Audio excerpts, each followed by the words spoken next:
So eto na nga mga kababayan, pag-usapan po natin itong isa sa napakainit na issue po ngayon, which is yung nangyayari mga kababayan dyan po sa West Philippine Sea, na kung saan tila nang bubuli na naman mga kababayan ay itong mga Chinese Coast Guard dyan po sa ating mga kasundaluhan sa West Philippine Sea. At ngayon mga kababayan, kung matatandaan nyo, di ba noong nakaraang taon, naging mainit na usapin din mga kababayan itong pananatili ng pananahimik ni Sara Duterte sa issue po ng West Philippine Sea. Kaya nga po siya nabansagan mga kababayan na no comment noong mga panahon na yon. Dahil kung matatandaan nyo mga kababayan, ayon po dito sa Inquirer.net, BP Duterte maintains her silence on West Philippine Sea territorial aro. Yan po yung sabi dyan mga kababayan. So ngayon, bago po natin pag-usapan yan, lagi ko naman po sinasabi sa inyo na kung kayo po ay bago pa lamang po sa ating YouTube channel, ay hinihikayat ko po kayo na huwag nyo rin po sanang kalimutan na i-like po ito pong video natin na ito, at huwag nyo na rin pong kalimutan na mag-subscribe para lagi po kayong updated sa tuwing mag-upload po tayo or magla-live tayo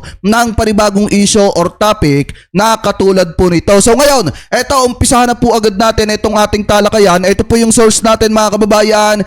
Ililipat lamang po natin yan dito. So sabi dito sa Inquirer.net mga kababayan, BP Duterte maintains her silence on West Philippine Sea territorial aro. Si Vice President at Education Secretary Sara Duterte ay no comment sa mga isyo tungkol sa West Philippine Sea dahil mas pinili niyang manahimik kapag tinatanong tungkol sa kanyang paninindigan sa patuloy na pananalakay ng China sa lugar. Sinabi ni Duterte na ang sinabi ng kanyang kapatid na si Davao City 1st District Representative Paulo Duterte na ang mga tanong sa mga pag-atake na may kaugnayan sa China ay dapat tugunan ng mga ahensya ng gobyerno na responsible sa patakarang panlabas at panlabas na depensa ng bansa. So ibig sabihin, ito yung mga isyo mga kababayan na kung saan ang sumasagot malimit ay etong si Paulo Duterte. At sinabi nitong si Paulo Duterte na ang may karapatan lamang daw pong magbigay ng komento at sumagot sa mga isyo yan patungkol sa West Philippine Sea ay walang iba kung hindi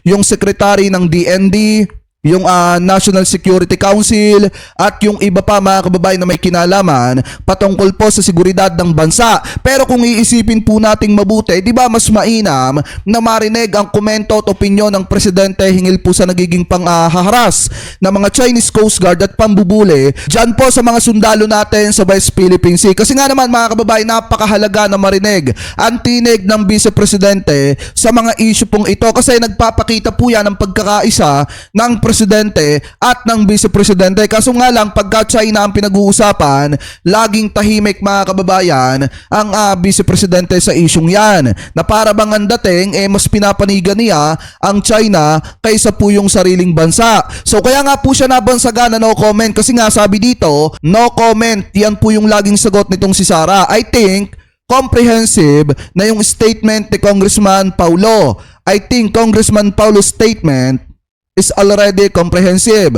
That shall be answered by the Department of Foreign Affairs and Secretary of the National Defense, the Vice President told reporters in an ambush interview on Monday. Noong nakaraang buwan, hinamon si Duterte ng mga organisasyon ng akbayan na magsalita at ipaalam ang kanyang posisyon sa mga usapin o sa usapin. Sinabi rin ng grupo na dapat magpakita ng lakas ng loob si Duterte at ipagtanggol ang soberanya ng bansa sa halip na gamitin ang kanyang boses upang ipagtanggol ang tagapagtatag ng Kingdom of Jesus Christ at umano'y rapist na si Apollo Kibuloy mga kababayan. Kasi biruin nyo ha, ang pinag-uusapan kasi soberanya ng Pilipinas tuwing matatalakay etong West Philippine Sea. Kaso nga lang, ano ba ang ginagawa ng ating Vice Presidente? Pagka pinag-uusapan ay etong West Philippine Sea, no comment, at mas minipili pa po niyang ipagtanggol etong si Kibulok mga kababayan. Sabi ko nga po sa inyo, kapag ka-interest ng China ang pinag-uusapan,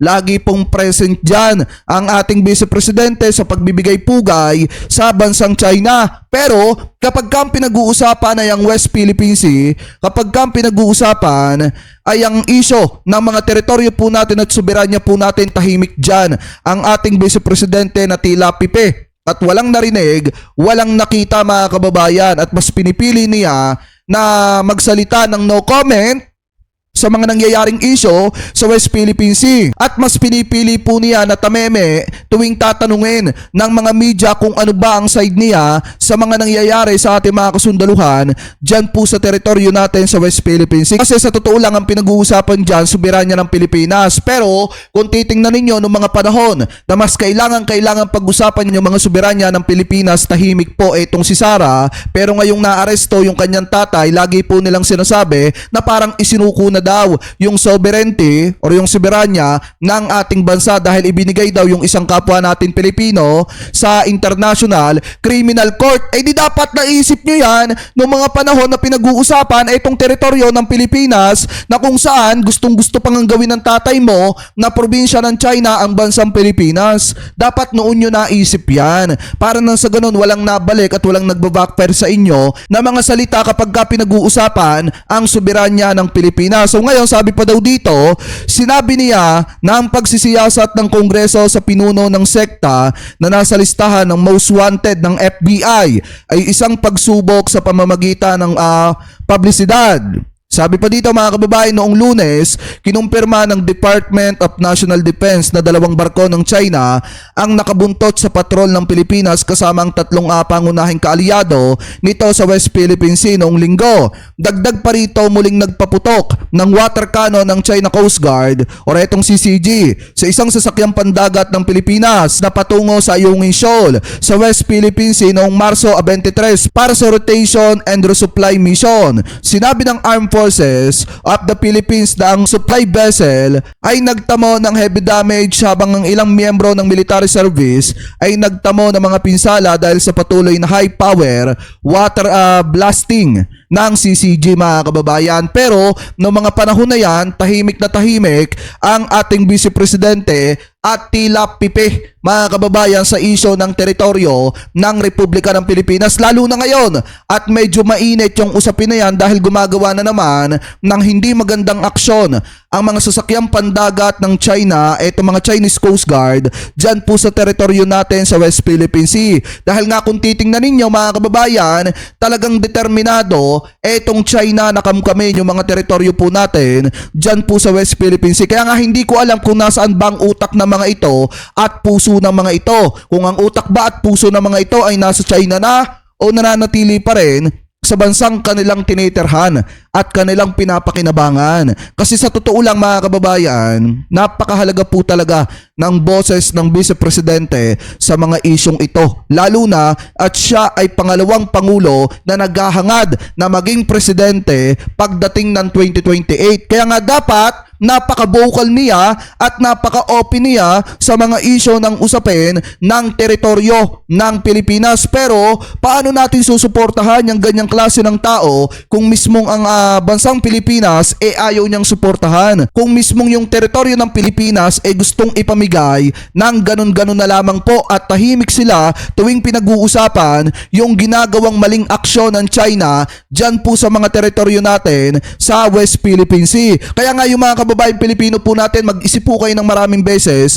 kung karapat dapat ba bang suportahan yung mga yan or hindi na talaga mga kababayan, dahil yung ginagawa po nilang ganyan, natahimik sila sa mga isyong mas mahalagang dapat pag-usapan, mali po yan. Lalo na at pangalawang pangulo ng Republika ng Pilipinas, ito pong si Sara Duterte, at kailangan madinig yung kanyang tinig. Kaya nga kung iisipin nyo mga kababayan, pagka kay Kibuloy, napaka-vocal nitong si Sara Duterte. Pagka ang pinagtatanggol niya, yung mga kaalyado po nila laging nagsasalita, etong si Sara kahit walang kabunasan na or wala ng kwenta yung pinagsasasabi, nagagawa pong magsalita ng kung ano-ano. Pero kapag ka pinag-uusapan ay teritoryo ng Pilipinas kung saan kailangan madinig yung kanyang tinig, wala po siyang ibang bukang bibig kung hindi no comment at ayaw niya magkomento hingil po sa issue ng West Philippines. Maganda nga matanong etong si Sara sa isang ambush interview patungkol sa kung ano masasabi niya sa ginagawang maling aksyon ng China ngayon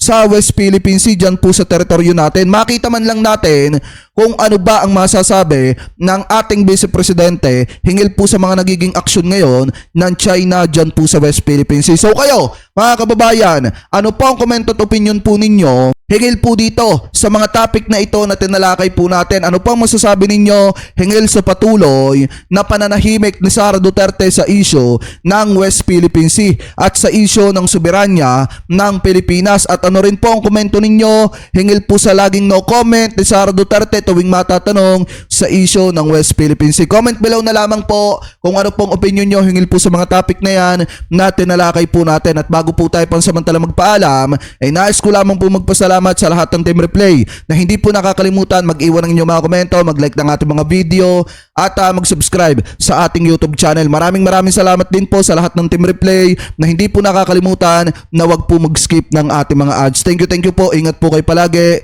God bless po. Maraming salamat po sa inyong lahat. Thank you po.